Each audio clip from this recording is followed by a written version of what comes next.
స్కూల్‌కి ఎప్పుడైనా బ్యాక్ వెళ్ళి ఆ టీచర్స్‌తో కలిసారా? కలిసాము. ఒకరు సుకుమార్ గారు వీళ్ళందరూని ఒక స్కూల్ ఫంక్షన్ ఒకటి పెట్టారు స్టూడెంట్స్‌తో. స్టూడెంట్స్ అందరు ఓల్డ్ స్టూడెంట్స్ అందరిని పిలిచి పెట్టారనమాట. అప్పుడు స్కూల్‌కి వెళ్ళి అందరిని కలిసి వచ్చాను టీచర్స్‌ని. కొంతమంది ఏమో రిటైర్ అయిపోయారు, కొంతమంది ఎక్కడ ఉన్నారో తెలీదు, కొంతమందిని అయితే కలిసాను. స్కూల్ డేస్ గురించి చెప్పారు. సో స్కూల్‌లో మీరు మంచి స్టూడెంటా? మంచి స్టూడెంట్, ఫస్ట్ ర్యాంకరా? Sincere student. ఫస్ట్ ర్యాంక్ ఏం లేవు, good student. Good student. Good student, బాగా చదివారు. బాగా చదివేదాన్ని. ఎప్పుడైనా బంక్ చేశారా? అంటే ఫస్ట్ క్లాస్ రావాలని ఏం లేదు, ఎగ్జామ్స్ రాసేసి మాకు అప్పన్పల్లి అని ఒక ఊరుంది, ఓకే. దాంట్లో వెంకటేశ్వర స్వామి ఉంటారు అక్కడ ఆ ఊర్లో అన్నమాట. సో మదర్ కి వెంకటేశ్వర స్వామి, మా కులదేవుడు వెంకటేశ్వర స్వామి యాక్చువల్ గా.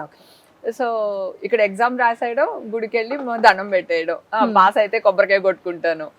అప్పటి నుంచి అలవాటు నాకు వెంకటేశ్వర స్వామి. అందుకే మీరు చాలా సార్లు తిరుపతి వెళ్తారు. చాలా సార్లు వెళ్తాను. ఇష్యూలు జరిగినప్పుడు కూడా నేను మాల వేసుకున్నా వెంకటేశ్వర స్వామిది.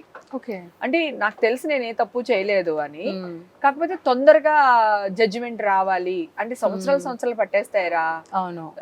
సో తొందరగా జడ్జిమెంట్ రావాలి, మళ్ళీ నేను అగైన్ వీళ్ళందరితో ఫైట్ చేయాలి అని చెప్పేసి మాల వేసుకుని, అంటే చాలా కోపం వచ్చేసేది, అందరిని తిట్టేయాలి, చంపేయాలి, పొడి చేయాలి అని ఆ వెరిలో ఉండేదాన్ని. సో అవన్నీ తగ్గడం, కంట్రోల్ చేసుకోవడం కోసం వెంకటేశ్వర స్వామి మాల కూడా వేసుకున్నాను. ఒకసారి ఏమో గుండు చేయించుకున్నాను, నాకు అంత ఇష్టం. 6-7 years బ్యాక్, 5 years అవుతుందేమో, గుండు కూడా చేయించుకున్నా, నాకు ఇష్టం. అయితే వెంకటేశ్వర స్వామి గుడికి చాలా చాలా ఇష్టం చిన్నప్పటి నుంచి అన్నమాట. గుండు చేయించుకున్నాను, మెట్లెక్కే వెళ్తాను. మీకు తిరుపతి అంటే మెట్లు ఎక్కడం దర్శనమే అనుకుంటారు కదా, గుడి లోపల బంగారు వాకులు ఉంటుంది కదా, అక్కడ పొర్లు దండాలు పెడతారు, అంగ ప్రదర్శన అంటారు. మనం తడిబట్టలతో తెల్లారుజామున 2 గంటలకు వెళ్తే, సో వాళ్ళు ఇది వరకు టికెట్స్ ఏం లేవు, హ్యాపీగా లైన్ లో ఎంతమంది ఉంటే అంతమందికి ఇచ్చేవాళ్ళు. ఇప్పుడేమో టికెట్స్ ఏవో పెట్టారు, అంగ ప్రదర్శన చేసేదాన్ని. అలా చాలా ఇష్టం, ఇంకా దేవుడు అంటే ప్రాణం. మీకేమనిపిస్తుంది, వెంకటేశ్వర స్వామి మీకు చాలా డబ్బులు ఇచ్చారా? చాలా డబ్బులు ఇచ్చారు. చాలా సక్సెస్ ఇచ్చారా?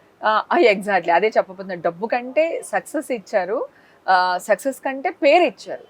నాలాగా క్యారెక్టర్ ఆర్టిస్టులు చాలా మంది ఉన్నారు, సో అందరికి ఇంత పేరు రాలేదు. సో అంత మంచి పేరు ఇచ్చారు. ఎక్కడ రాజోలు, ఎక్కడ 7th 8th డిస్కంటిన్యూ చేసి, ఎక్కడ చెన్నై వెళ్ళాను, భాష రాదు, ఏమి రాదు. సో నేను ఈరోజు ఇలా మాట్లాడుతున్నాను అంటే నాకు ఒక పవర్ నా వెనకాల ఉంది.